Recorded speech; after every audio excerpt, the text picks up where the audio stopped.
Welcome to the Momentum Lifestyle Podcast, where every Monday we interview an inspiring, educational, and entertaining guest to help you build confidence, find balance, and live a life of impact. We'd like to thank our sponsor today, Be Spunky. Now, Blake, Gino, and myself have been using their Reboot product for well over 6 months now, and it has been life-changing.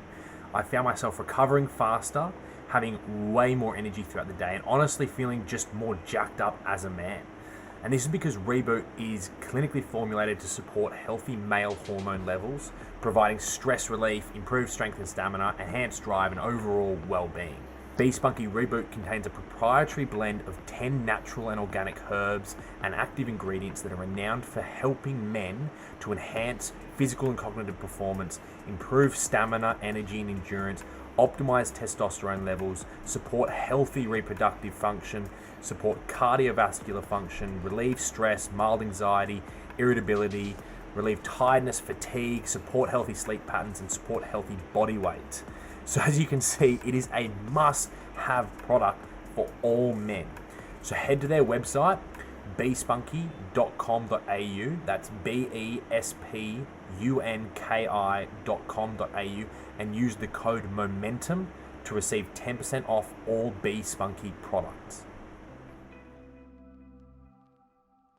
Welcome to another Momentum podcast. Today we're here with one and only Jeremy Ducote, who we've been Facebook friends for a bloody long time, but this is one of the few chances that I've had, at least, to kind of unpack your world, your vision, and in particular, I guess over the last couple of years have been really I've liked your insights and massively taken a lot from the way that you see the world, and what's a very interesting time. But for those that don't know of your work, can you give a 2-minute spiel on all things you? 2 minutes. Well, first, Blake, great to have this chance to chat with you. We've obviously known each other for quite some time. I think might have been in Takimore's black belt a few years ago.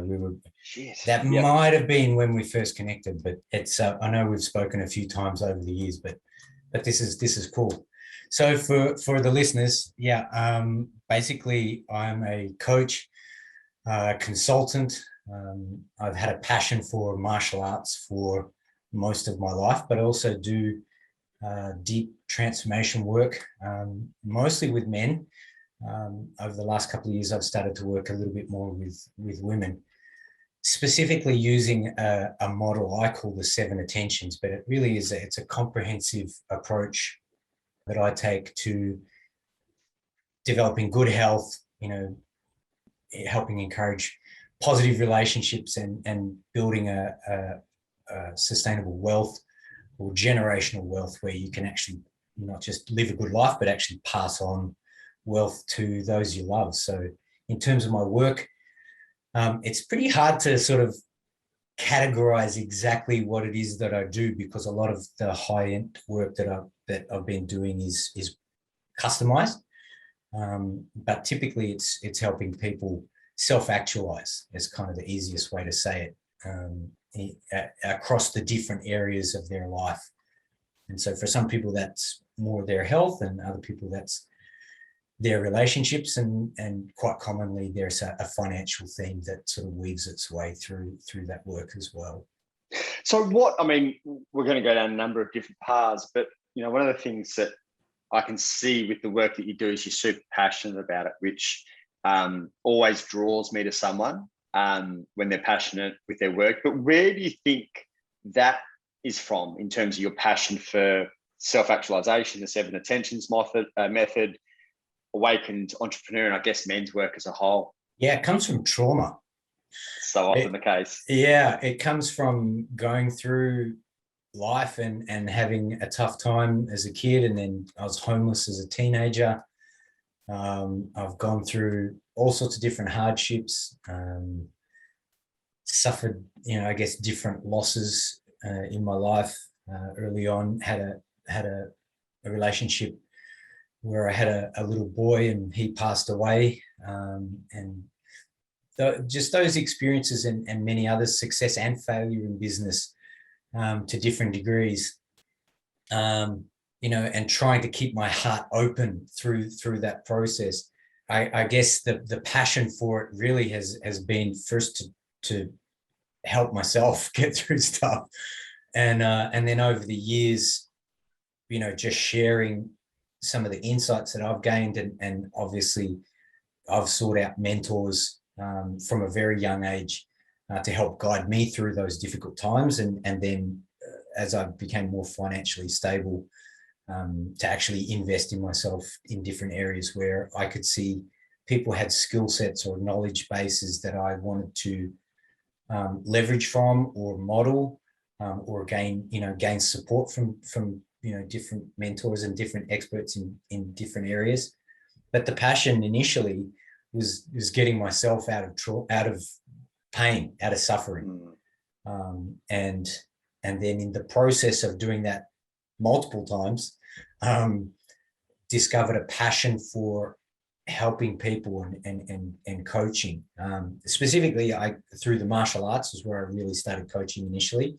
And then as time went on, I had clients that I was doing one-on-one work with as a martial arts coach, that moved interstate and wanted to still work with me one-on-one. And basically they hired me as like a life coach.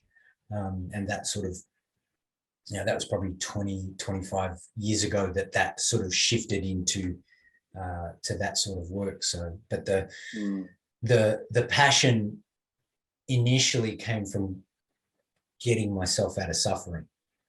How does someone end up homeless? And what age was it? It was quite young, wasn't it? I was 15. Yeah. How does someone end up homeless at 15?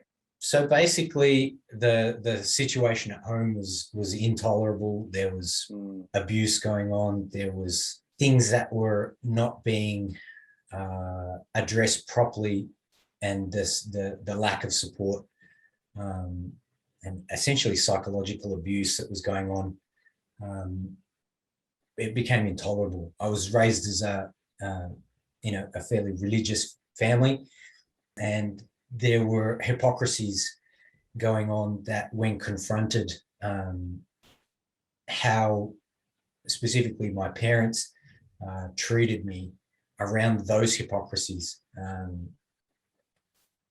it was just intolerable to live there. So basically moved out, moved back in, moved out, moved back in, and was homeless for a period of time. And I think it was just before I was 16, I managed to get what's called a living away from home allowance, which, because I was too young to get there was no other social support, and I got a living away from home study allowance, and that enabled me to get off, living on friends' couches and staying in bus shelters and that sort of thing. So yeah, it was sort of an intolerable experience, and I've since made amends and done the work to reconcile, with my family. But,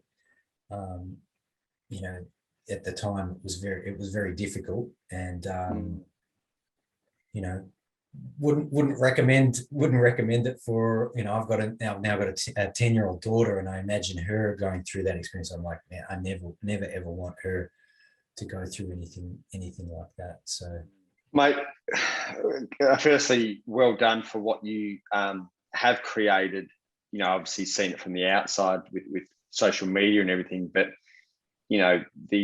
which I know you understand this, but the significance of two things really. I mean, there's a lot, but Tom Billy often talks about the research. Your postcode is your number one predictor of your future, and obviously your parents as well. When without knowing, that much about your upbringing, but just based on what you said, to have created what you've created is amazing. And for those that don't understand the imprint period and the severity of that first 7 years, it's definitely worth understanding really of the impact that you have on your children and how you can kind of make or break in that first period, which it sounds like you're making amends to break kind of generational patterns with your daughter as well. So well done on that. Mate, we'll start with the I guess the self-actualization that you mentioned earlier, and I guess from what I'm hearing, tying that into the 7 attention method, what exactly is that, and what was the catalyst behind creating that for you? So self-actualization, I guess it's a term that people may be familiar with from Maslow's hierarchy of needs, where you're getting yourself to a situation in your life where the majority of your other needs are fulfilled and met and sustained. Things like oxygen, safety, shelter, through a hierarchy of other needs, to the point where you can focus on more deeply fulfilling areas of your life because your other needs are being met. So the self-actualization component in a practical context, it is something that a lot of entrepreneurs specifically, if we would look at the hierarchy of needs, their need for that often outweighs the other needs, in the sense of they will forgo security, they will forgo other comforts to actualize a vision or to bring something to life, whether it be a business or some vision or a cause to life. Entrepreneurs, or the entrepreneurial type personality, tends to have the hierarchy of needs backwards. So just if you're familiar with the hierarchy of needs, absolutely it applies. But this dynamic of self-actualization, we all have the potential for it. And it tends to be something that we explore at different phases of our lives. So, you mentioned an early imprinting phase, and then, as we grow up, and then we individuate from our parents, and then we start to form sort of our own, identity and get familiar with our own skill sets, and then typically, start to either build a career or a family. It's often around sort of that midlife crisis that this sort of thing that starts to really come to the forefront, but it can happen at any given time. Even kids have this potential to, want to bring things into reality. So I think it's an innate human need, but it definitely shows up typically, certainly in my world, with entrepreneurs, and it really, really shows up strongly typically around the early 40s, mid 40s, where people start to realize, okay, maybe their parents get sick or pass away, or someone close to them passes away. Usually by then, most people have experienced death in some form, and they realize life is short, and that there's perhaps things, or like dreams or visions that they felt drawn to, that possibly are within their reach but not yet experienced, or not yet actualized. So to begin with, the sort of that self-actualization, it's this, I think it's inherent in life, and the force of life that's flowing through us has a desire to expand in some capacity. And we all have our own sort of unique signature as to what that looks like. And for me specifically, the way that I've approached that is through this, what I call the 7 attentions method. And so to the second part of your question, like how did I come up with the 7 attentions method, or how did I discover it? It was just before I became homeless. I had a series of deeply, I guess, spiritual experiences, which led me to realize that, this is a big subject, that my mind and my body was not the same thing as my awareness. And that, just even that awareness, like I could tell that I had a mind. Obviously I have a body, but there was this awareness that what I really was something timeless, infinite, and all of the cliches when you try and talk about this. Like there's no words if you've ever had one of those types of experiences. It's very difficult to explain to people sort of the impact of it. But I was left with this sense of that what I really was, my awareness was infinite, and that how I was here in my body was an absolute miracle. And so I didn't understand it when the very first time that happened. And I had a series of them, those experiences very, very clearly. And it really made me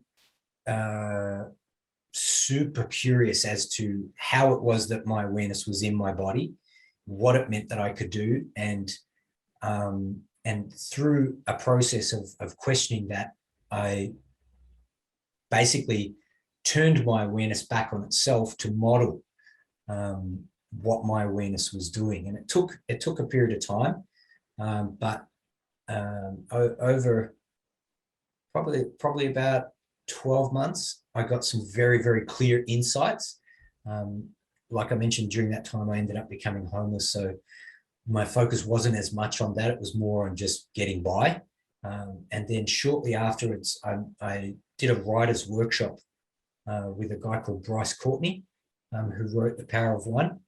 And he brought in a clinical hypnotist, and I'd also been doing some other meditation techniques, and basically with Bryce and some of the exercises that he gave us, I was able to very, very clearly articulate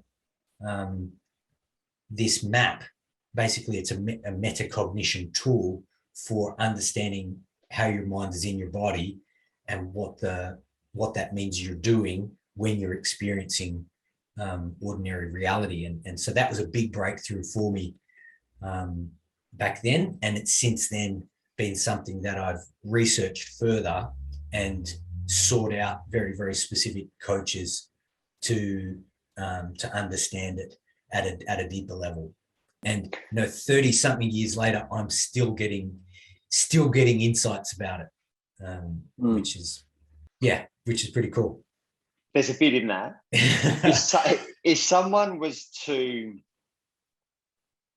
start in this process, what does step one look like for your average Aussie bloke who, I think, to be fair, and I don't know how you see it, but I think the general self-awareness is pretty poor, let alone self-actualization and kind of moving through that.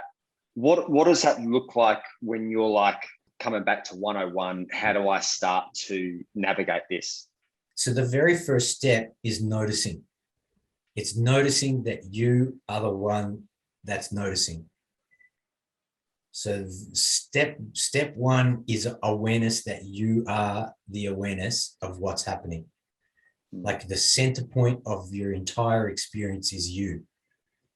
And so you can then start to realize that all of the things that you've experienced in your life, for better or worse, the single common theme is you are the one that's noticing the things that you're noticing. So step one is really just becoming aware that you're the one that's aware. So then the second step would be noticing the details of what you're being aware of and being truthful about it. So step one is notice that you're the one that's witnessing things. And step two is to be truthful about what it is that you notice. Because sometimes we notice things and then we split it with our mind. Our mind will talk against it. We'll make excuses for it. We'll validate, we'll invalidate, we'll generalize, we'll distort, we'll let ourselves off the hook. We'll give ourselves all these stories and reasons, and they may not necessarily be even our truth, let alone the truth. So the very first thing, pay attention and realize that you're the one that's paying attention. And the second thing is to be truthful about what it is that you're paying attention to. So those two steps in themselves are significant when it comes to transformation. And for anyone listening, I would not underestimate the importance of those, because I'm similar, just talking about those two things alone. Often I talk about those two things. How would your world be different now from 15 years ago, having navigated those two things? So whether there's a real life example that you can turn to, or how your world has transformed really through, as you said, awareness, perspective, and kind of seeking the truth, I guess.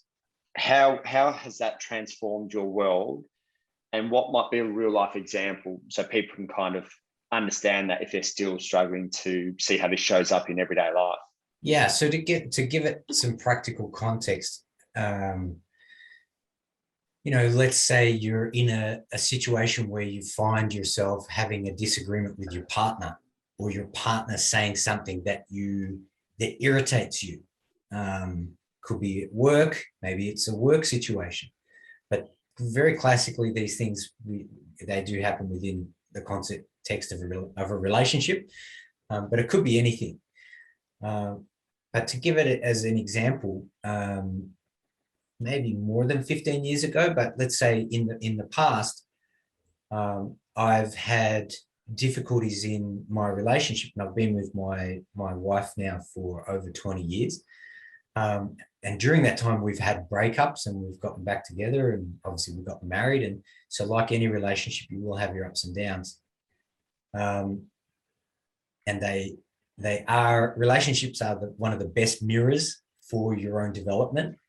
And that could be a whole other subject. But so previously, let's say my wife might say something or have said something that triggered me, and I have felt myself getting emotional and defending myself or justifying something.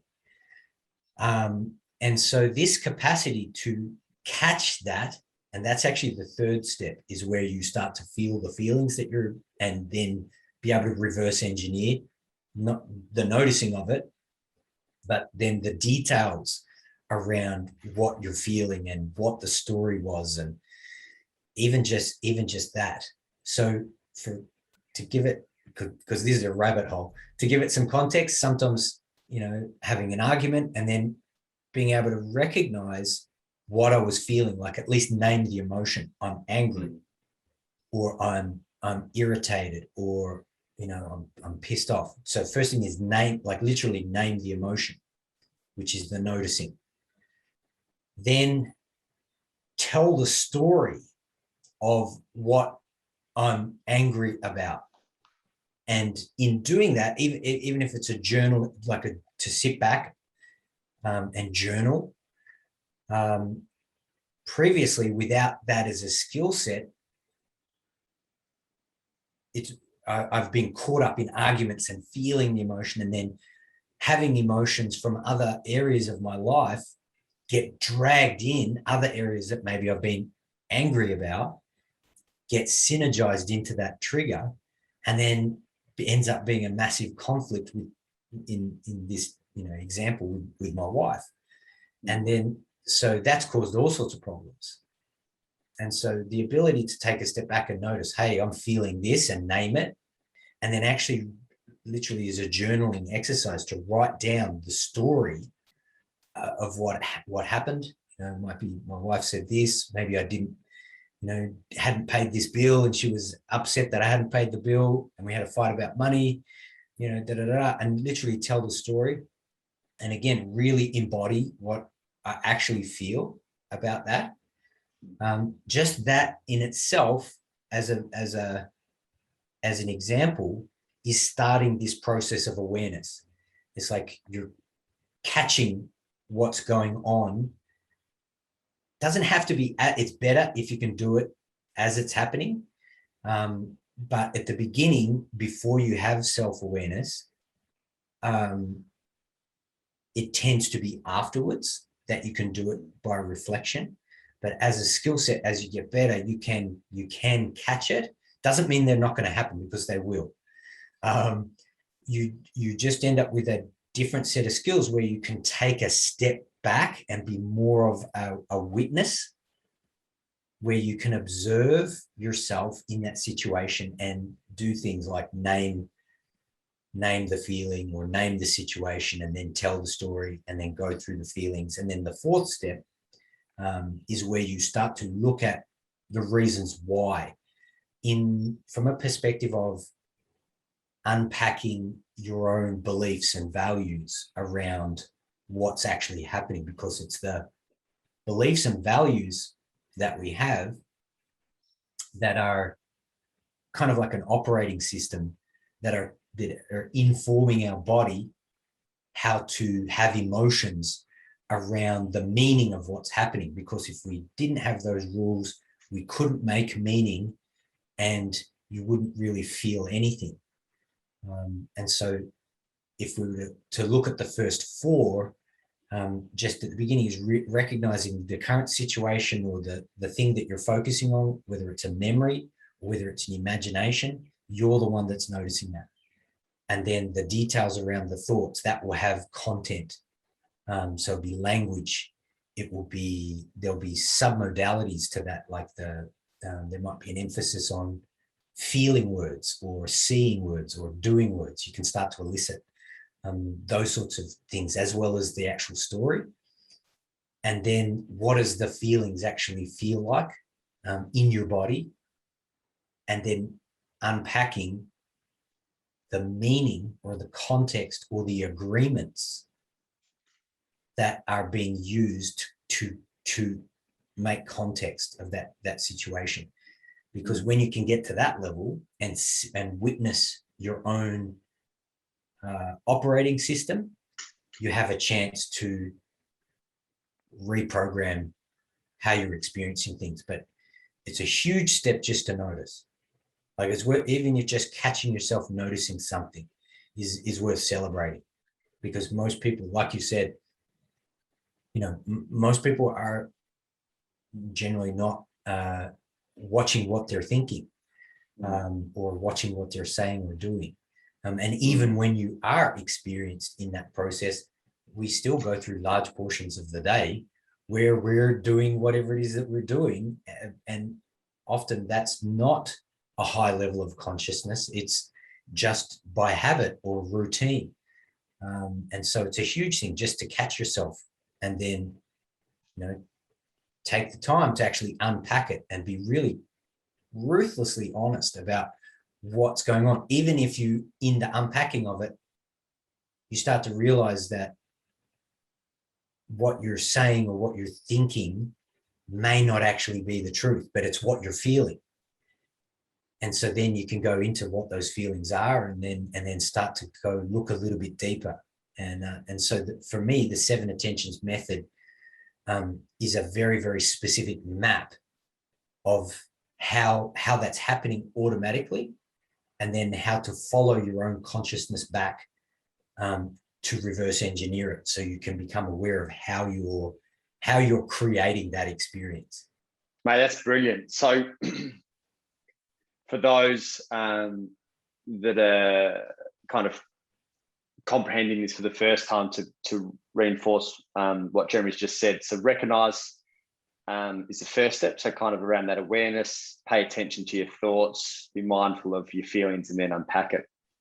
One of the things to, I guess, take it or to potentially simplify it even more sometimes, and I might get you to expand on it, Jeremy, is to realize that, keep this as simple as possible. Often you're not fighting about what you think you're fighting about. And what I mean by that, and that ties in really well with what Jeremy said around the unpacking, is that they've brought to light a deeper trigger for you, an insecurity, a meaning that you've given a situation, because we can all give it different meanings.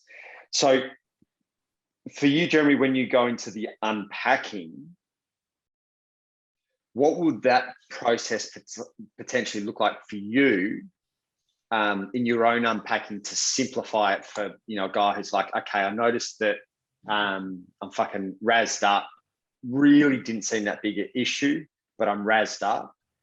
And I guess where a lot of people stop, and this is to keep going, is that they beat themselves up in that moment. Fuck, that seemed like an overreaction, and that's the end of the story. or they justify the fact that they've blown up unnecessarily, and that's the end of the story. They don't take it any further.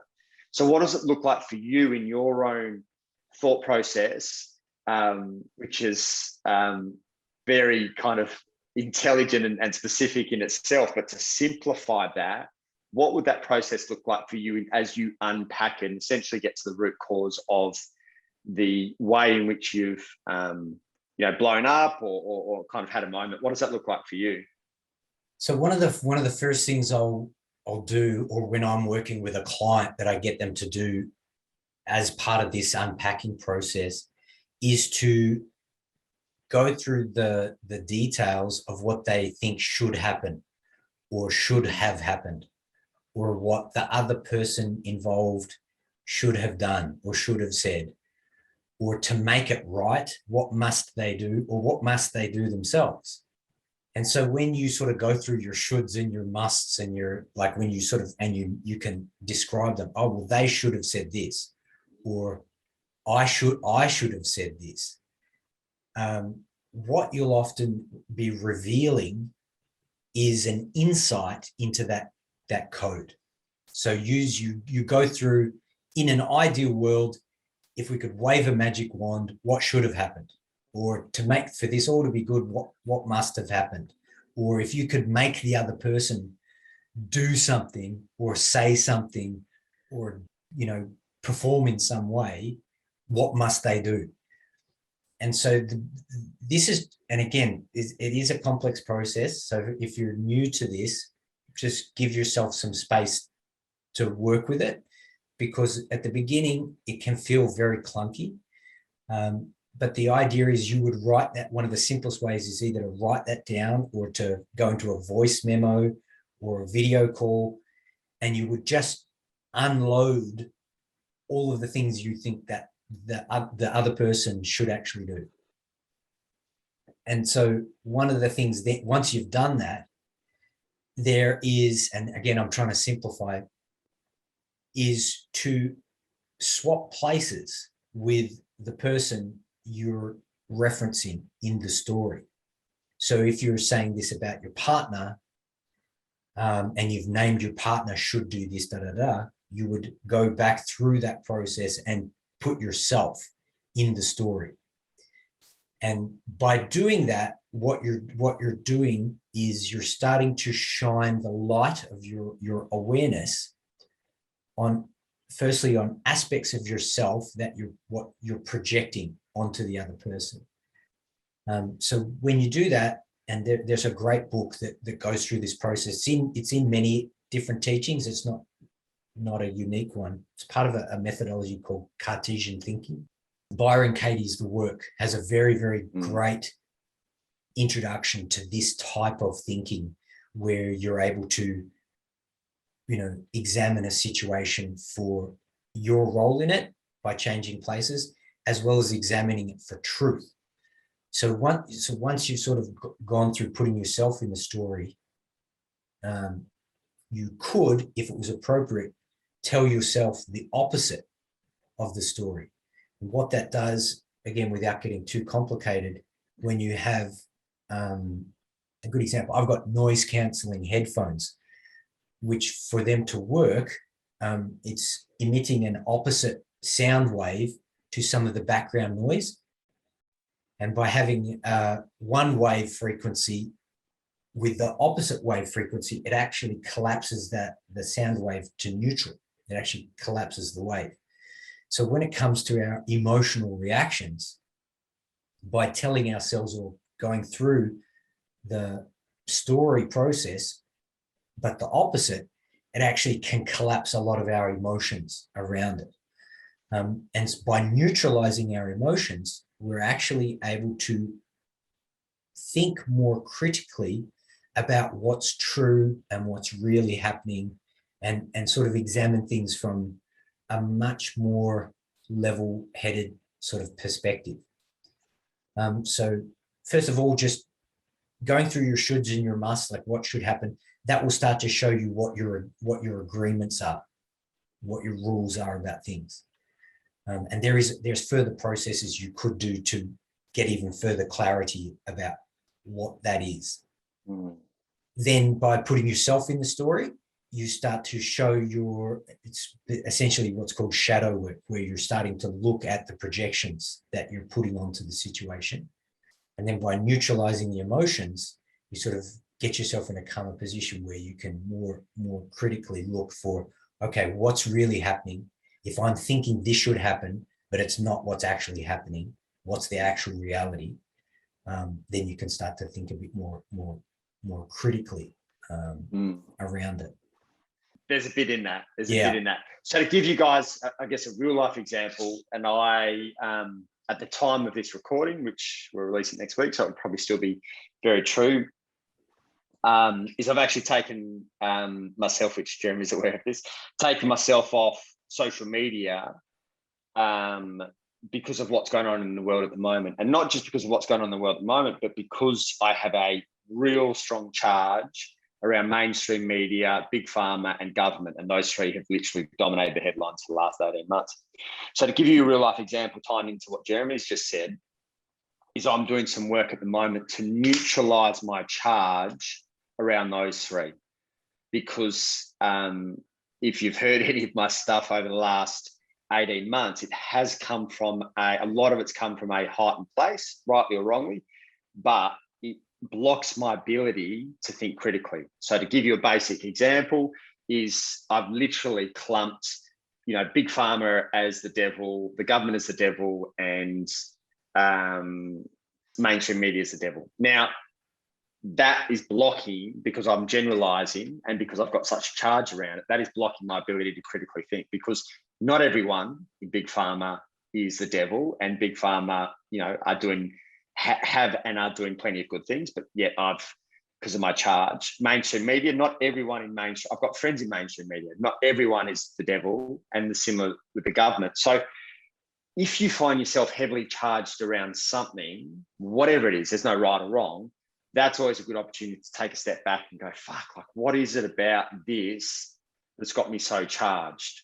Yeah. And again, my ability to see all three of those industries, I guess you'd call them potentially, governing bodies, is somewhat warped because I'm so heavily charged around them. And again, I will come back, I don't think, with that much of a difference in opinion in terms of my, the core of this pro, anti, whatever you want to, however you want to look at it, but I will come back with a very different perspective because I've neutralized the charge around what is a very rageful charge that I've got at the moment. So, Jez, do you want to give an example? Is there something like that in your world where you've had to neutralize yourself, or you've come back at it with a different perspective? Tons, but yeah. The first thing to recognize when we're talking about neutralizing emotions is first of all to recognize that all emotions are valid, even if they're a indication of an existing charge or an existing emotion that's potentially trapped in your body. I believe emotions are like super intelligent communications from your body, and sometimes from, you could even say, like your higher self, or from your awareness itself. So the first thing to recognize is that the emotions themselves, in the right context, can be very appropriate. Meaning, if my daughter was, let's say she's playing in a playground, and some strange person came up to her and tried to grab her or assault her, my anger or fear or concern, possibly even rage, would actually be, potentially, some of that may actually be appropriate, depending on the circumstance. So one thing to be a little bit careful of is the desire to neutralize all emotions without having a process for honoring them. Yeah. Because sometimes those emotions are actually super intelligent messages. And we can do ourselves a lot of harm when we dishonor our own emotions. So first up, for the listeners, if you're catching yourself or you've had previous emotions that come up, just because Blake and I are talking about neutralizing them does not necessarily mean that the emotions that you've experienced or are experiencing are either good or bad. Sometimes they're actually perfect, and they're you know, those emotions are there for a very good reason. So just sort of wanted to acknowledge that. One thing that I'll do just on that quickly as well, to add in for you as well, if you can kind of elaborate on it. I want guys to be mindful of the difference between neutral and numbing, because often they will go, oh, fuck, I'm so charged, I need to suppress that, or whatever it may be. So I might get you to kind of tie that in with where you're about to go as well. Yeah, beautiful observation. And when I look at my life and the things that I've done to numb emotions, to not intelligently neutralize them, to numb them, you know, alcohol, have gone down drugs, you know, the drug paths, extreme sports and violence like adrenaline, pornography. You know, these are things that I've done in my life to numb. And this is, you know, me that's in as a coach, being in this space, you know, aware of these things. And so looking at my own patterns, what you're saying, Blake, is bang on. There is a place for neutralizing, and there also needs to be an awareness of the disassociation or numbing through other activities, which short term may let you off the hook or sort of bring that emotional charge down, but long term can actually lead to all sorts of disconnection, dishonoring of your own feelings, and, you know, all sorts of other addictions. So in terms of numbing and sort of neutralizing, there are lots of ways to do both. And ideally, long term, we start to differentiate between which one because they feel very similar at first glance, but then when you're really looking deeper, there is a big difference. And so one of the ways of sort of assessing that is, can you be in your body with the thing that's triggering you, and be in touch with your body, and not need to do a distracting action or need to do a like some other diversion, and sit with the thing that's triggered you and minimize or bring down the physiological reaction back to a more of a neutral level. And so there is a big difference between being able to be in your body, aware of the thing that's triggered you, and, you know, and there's all different methodologies for feeling the feeling, letting it go through your body, noticing where it is in your body, you know, breathing it out. You can, like I mentioned, one method is to say the opposite of the story and see if that collapses it. Another good one can be to imagine if you were to get that emotion and to give it a microphone, what would that emotion tell you? And then once that gives the emotion a voice, it may actually have a message that needs to be heard. And then once that message has been heard and you've received it, you can be like, oh, okay, you know, and you can still be with the original trigger, but the physiological, like the nervous system response, has been sort of neutralized. What it will also open up, and this sort of ties back to what we were talking about before, is when we're developing this sense of awareness and we're going through the feelings and then what should or shouldn't happen, this whole process, a really valuable question to ask at some point is, where else in my personal history have I experienced this emotion? And this can open a bit of a can of worms, but if you're turning your awareness to face it and then go back through your personal history, you may find that emotion has surfaced several times throughout your life, And with enough self-awareness, you may actually be able to find what's often called a root cause or a first event. Now, when you do this sort of work, I do also highly recommend getting a therapist or a coach to support you with this type of work, because, and you can do a lot of it yourself once you've sort of experienced it. But sometimes when you do this, going back through your timeline or your personal history type of work, it will bring up events that are being used by your mind and body, actually more by your body, to keep you safe, by really noticing those things that are similar. But unfortunately, if they're not resolved, what can happen, like you were saying before, is we can bring those emotions into the present moment, and they may or may not be fully contextualized in what's happening, because it's actually being triggered more by something that happened previously in your nervous system, not your brain, not your mind, not your rational mind, but your actual physiology, like your nervous system, is firing off because of the unregulated, non-neutralized, highly appropriate content that just might not be appropriate in that current time.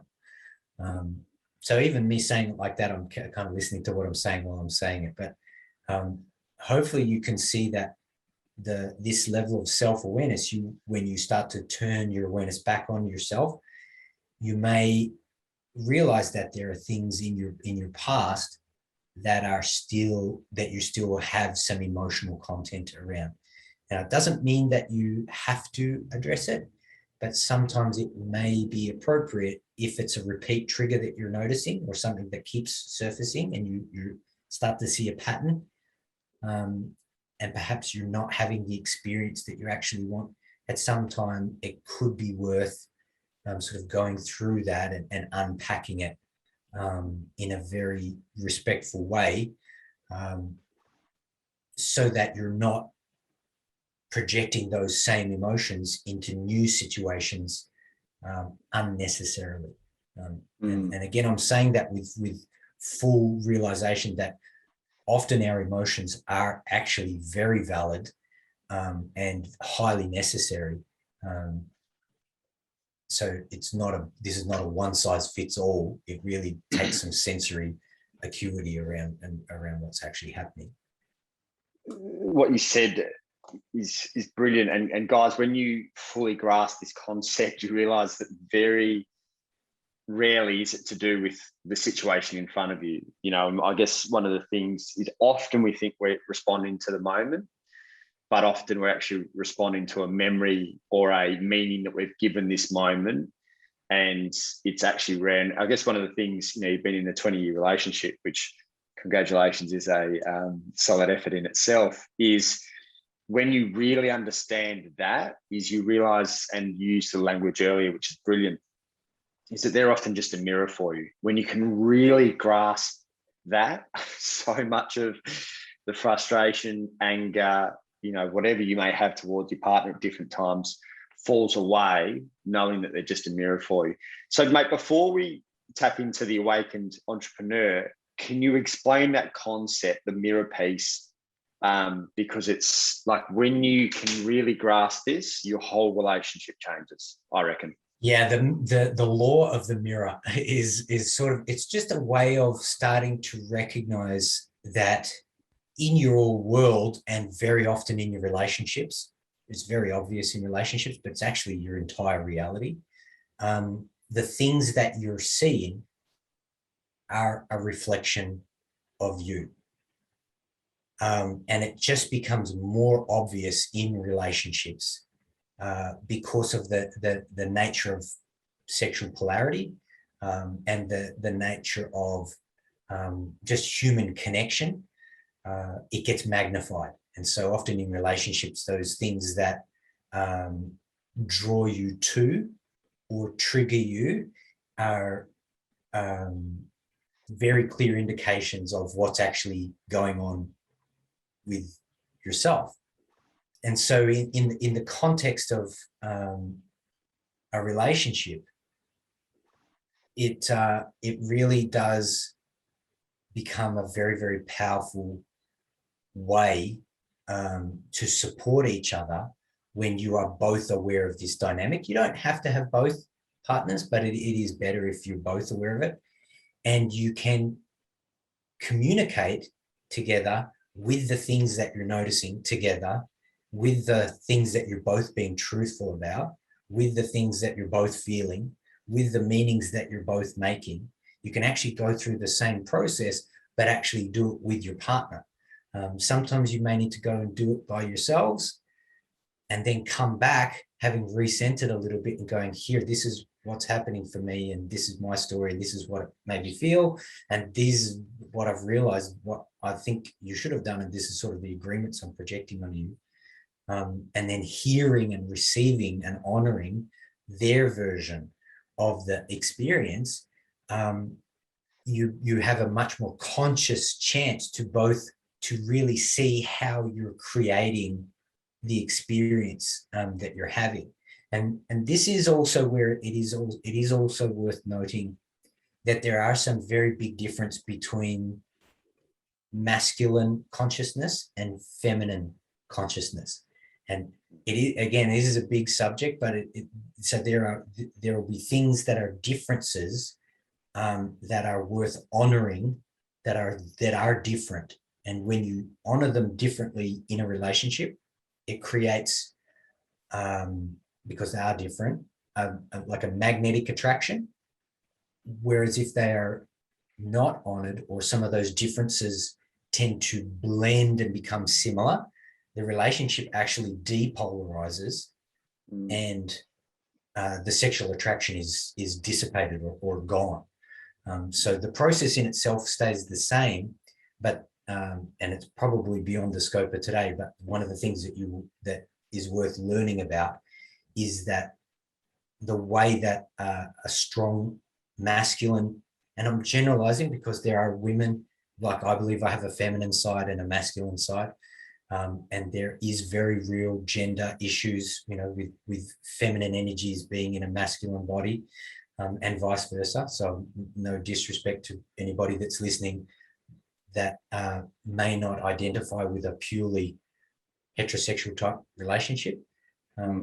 But when we're talking about energy, there are different ways that energy flows through a masculine body as through a feminine body under normal sort of typical circumstances. And so this process of mirroring, you can actually not only do that to resolve your own wounds and personally your own stuff, you do that for yourself, but you can also create very strong sexual polarity, which in and of itself is incredibly healing between yourself and your partner. But they are different. And again, that's a big subject, but that is something that you would very likely discover, that there are differences as to what and it is a spectrum, a very strong masculine energy versus a very feminine energy, how they express those experiences, how they show up a little bit differently. And so as a guy, expecting your partner to be the same and understand the way you're processing it, sometimes it is actually not the right thing. And I'm using right and wrong, but like it's not always going to get you the result that you want, to expect your partner to think or feel about things in the same way.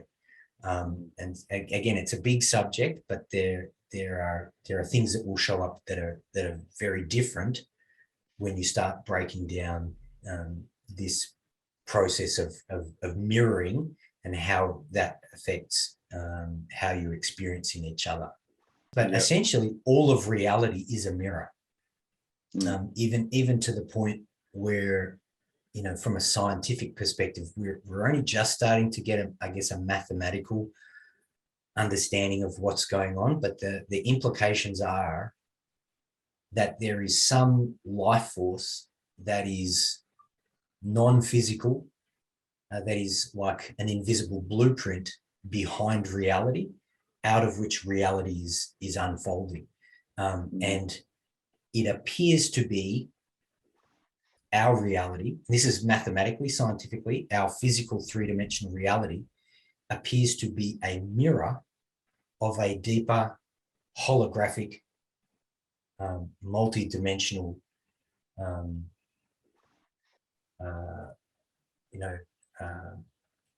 non-physical reality, and whatever this energy is. And we're at some point, I think we will crack it, but we haven't quite cracked what's going on in terms of how reality is coming out of this infinite nothingness, and we're experiencing it into form. But when you go down this rabbit hole, and you do also, if you get a chance to study very old either religions or esoteric systems, they will point to this insight that the entire reality you're experiencing is actually a mirror of what you really are.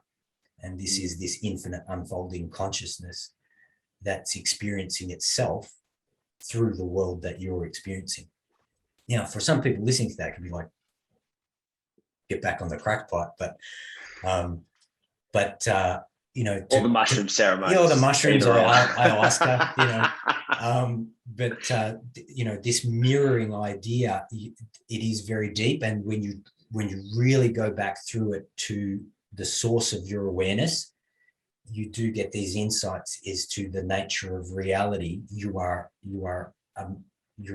life experience is a mirror of some deeper infinite source.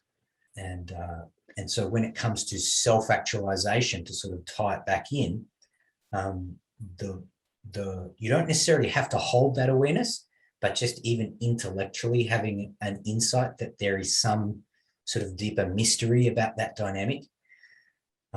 The idea that you can hold something in your awareness and it can end up showing up in reality doesn't just work for problems and difficulties in your life that you notice with relationships, but it happens with everything. So it happens with triggering the good things in your life. It happens with creating experiences that maybe at one point were just a vision or an idea, and then you're able to navigate your behavior and make different choices that ultimately lead to the experience of that thing. And really that's the one of the beauties of being alive, is being able to consciously architect the things that are happening and the experiences that you have, especially those ones that you can experience joy with, and connection and fulfillment, as well as honor the ones that are possibly the opposite.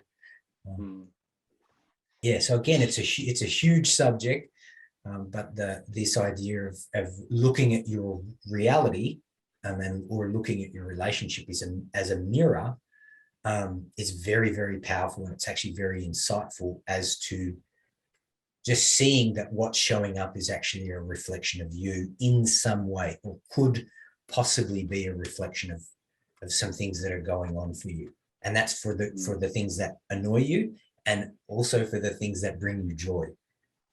Guys, we were deadly serious as well when we're talking about shrooms and ayahuasca ceremonies, the impacts in terms of expanding your consciousness, but because it's legal in Australia, we won't talk much more about it. Mate, I just want to touch on the final subject, which again could go for hours, but I'm mindful of time, of the awakened entrepreneur, which I think in our 1 degree of separation in our circles, there's plenty of people doing some really cool things that you would put into this category. But what for you is that, and how's that showing up in the world? So an awakened entrepreneur is really someone who is becoming self-aware and is aware that their awareness can bring a benefit to the world, not just for themselves, but for other people. So there's entrepreneurial personality types, which to a certain extent can make a buck or do anything to make a dollar.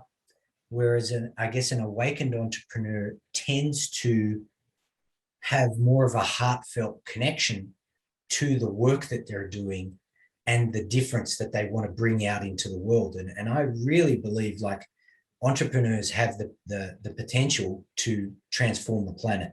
And I'm not saying that flippantly. I'm actually saying like if we look at where our world is heading, possibly, and where it could head, I believe that entrepreneurs really have the power to positively influence how our societies and how our lives are unfolding for potentially for generations to come in a very, very positive way. So sort of the idea of an awakened entrepreneur, someone who is becoming or is self-aware and is not just self-actualizing, but also bringing something that's in their heart to the world, either by solving a specific problem that they're very passionate about, or connecting other people, or investing in some particular worthy cause that really does have not just a financial benefit, but a win-win scenario for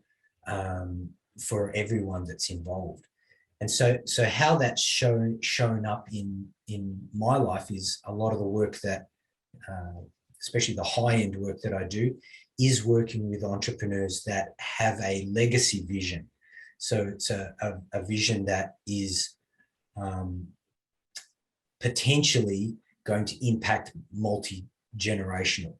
Now, that's not always the case, but there's a lot to be said for generating wealth and enjoying it in your own life.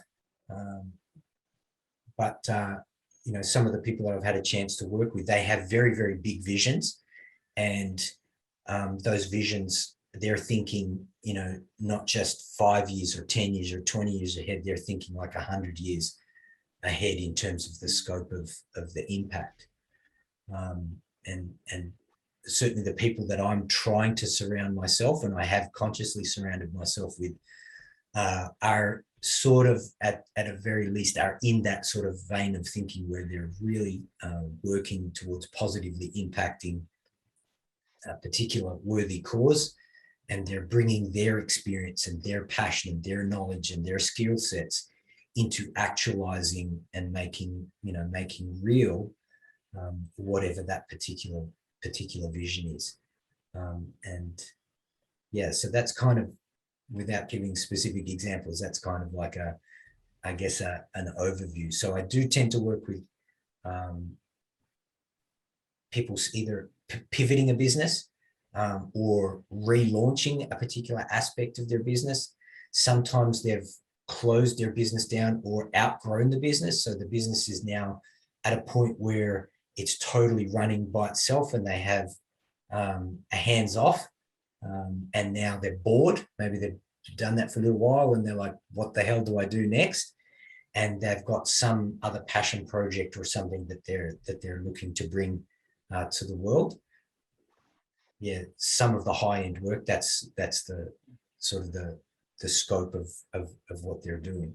And so for the work that I do with them is I help them with that process. And we haven't really touched on it, but I have a very, very systematic process for clarifying that vision, for seeing who it's going to impact, for what problems it's going to solve, how that can be delivered, and then how to build teams around that, so that the whether it's customer acquisition or the profit or the accounting side of it, the automation, and getting the right team members involved is all in alignment. So you have people in the right roles with the right talents and they're in alignment with your vision and their own personal version of their own life actualization vision, so that the CEO or the entrepreneur can put themselves in a position where they've built something or building something where they can operate in their zone of genius, and actually deliver the thing without destroying themselves. Because one of the very difficult things with being an entrepreneur is we tend to burn ourselves up in the creation of things, and very often that leads to burnout, or to breakdown, which are kind of the same thing, but it's something that can be avoided. And bringing in some of these aspects where you're looking at your whole life and the vision that you're trying to create, not just a business vision, but then also having a personal vision that includes your health, that includes your relationships, is a very powerful process to go through, so that you don't just create a monster that chews up all your time. Even if you make a ton of money, it could be at the expense of your health or your relationships, or it may be something that you're doing because this is very common within entrepreneurialism. It's to make up for a wound. What they're trying to do to bring up and to bring out in the world is actually to make up for a core wound, which can be very powerful, but doesn't always lead to the highest, best health and experience for the person that's involved, when that core wound could be resolved in other ways. And then that may lead that entrepreneur to then explore other areas from a more open-hearted, unwounded, whole perspective, as opposed to trying to make up for not being loved by their parents, or by not feeling good enough, or whatever the core wound might be. So again, huge subject, very fascinating work. I often learn a lot from my clients as well, but it's very, very, very fulfilling, helping people go from that process of having a vision to bringing that into reality. Whether it's, even if it's just a small coaching and consulting business, up to other businesses that are doing 9, 10, 11-figure businesses, where their scope is on a much bigger field. Mate, there's a lot of juice in that, and for those tuning in, it might be worth you kind of listening to that 2 or 3 times, just to really take on the different concepts and the amount of juice in that. Big fella, if people want to find you, do some work with you, where does all this take place? Easiest way is just hit me up on Facebook. In terms of the work that I do, a lot of the work I get is by referral. So people that have done work with me before have mentioned me, or I've appeared on a podcast or something like this. Just easiest way is to hit me up on Facebook. If you're interested, we can have a chat, and maybe I can help, maybe I can't. But I certainly appreciate the work that you're doing. I've seen your your growth and your transparency, and your just your open-heartedness over many, many years. So I appreciate the time to connect with you today, and honor what you're doing with the work that you're doing with men. It's been a real privilege to get to chat with you today. Appreciate it, Victor. Thanks very much for that. Guys, we'll be back next week for another episode. Peace. Thanks for tuning in this week. As always, if you enjoyed listening, please leave a review, give us a shout out across socials, or share with a friend, so that we can continue to share these incredible conversations with more and more people.